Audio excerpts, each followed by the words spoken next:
Kumusta po kayo lahat dyan? And welcome naman po sa Levi's Kitchen again, once again. Today, I'm gonna show you how to cook Paksiw na Lechon. One of the best, delicious ulam na naman po ang aking gagawin. Kaya ngayon po, ang gagawin ko lang po, papakita ko lang po sa inyo mga paano gagawin yung mga sangkap-sangkap nito at sasabayan-sabayan po natin para mabilis siya maluto. Yun po yung discarte ng pagluluto ng Paksiw na Lechon.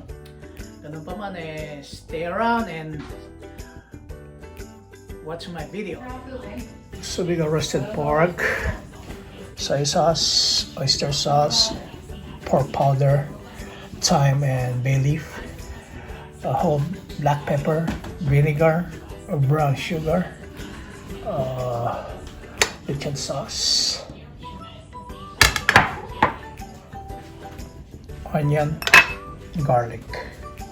This is all what we need to make Paksiw Lechon. And this so let's start cooking now, my friend. First, we're gonna add our lechon right there, cut in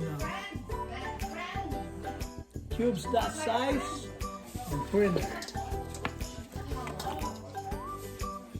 Okay, now let's cook our chopped lechon. We got some 10 cloves of chopped garlic, 2 whole chopped onion, and then we're gonna add our all spices.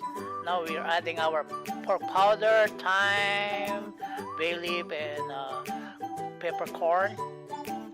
And we add brown sugar, 1 cup brown sugar. And then we have our other ingredient too. We have to add.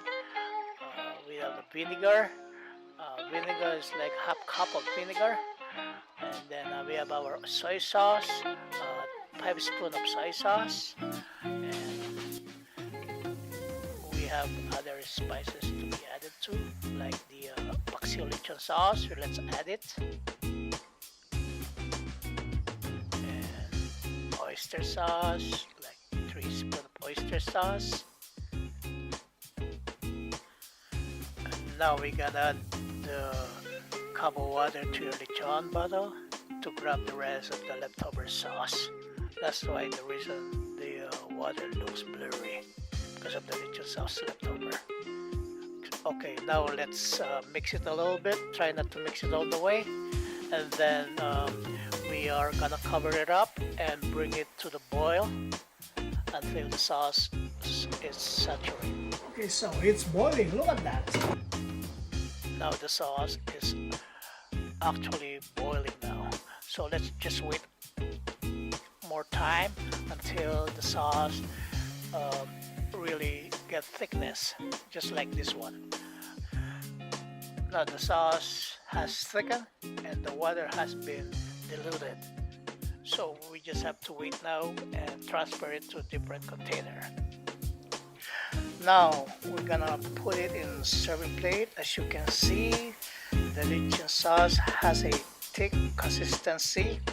Now it's ready to serve with steamed rice. Wow, this Paksiw Lechon should taste delicious with hot steamed rice over it. That looks so tempting. That looks so yummy. Let's give it a shot after. We're gonna taste it.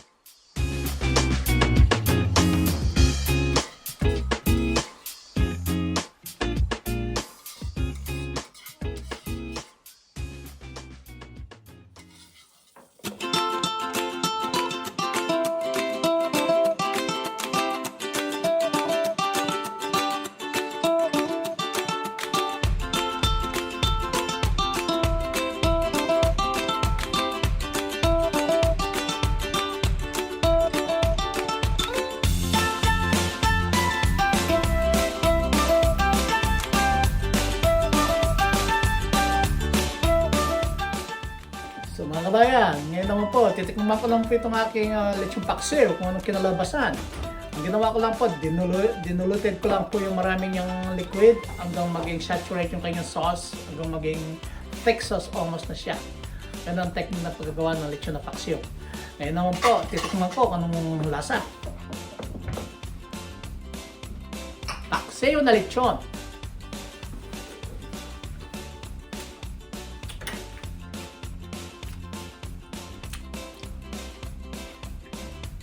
Speechless. Sarap. Ang sarap ng lechon. Bagay na bagay sa may na kanin. So yummy. So tender. And so, the sweet and the sourness, nice combination. Tamang-tama lang ang pagkaasim at pagkatamis. Mga kababayan, salamat pa uli sa panonood niyo ng video ko sa araw na ito. At po, sana ay huwag ko kayo sana magsawa sa kakasubaybay po ng aking mga vlogs. Dahil marami po akong share ng mga recipe sa inyo. Itong araw na ito sana naibigay niyo itong aking paggawa ng paksiw na lechon. Napakasarap, tamang-tama yung aking magtamis. At sana po yung last time na video na in-upload ko, yung how to make sisig burrito. Sana nagustuhin nyo rin po yung video na yun dahil special recipe po yung sinare ko sa inyo ng araw na yun. At ngayon, ganun pa man, papalam na ako sa inyo hanggang sa susunod. Please lang po, don't forget to share, subscribe, and leave a comment below. Until next time, all peace, hang loose.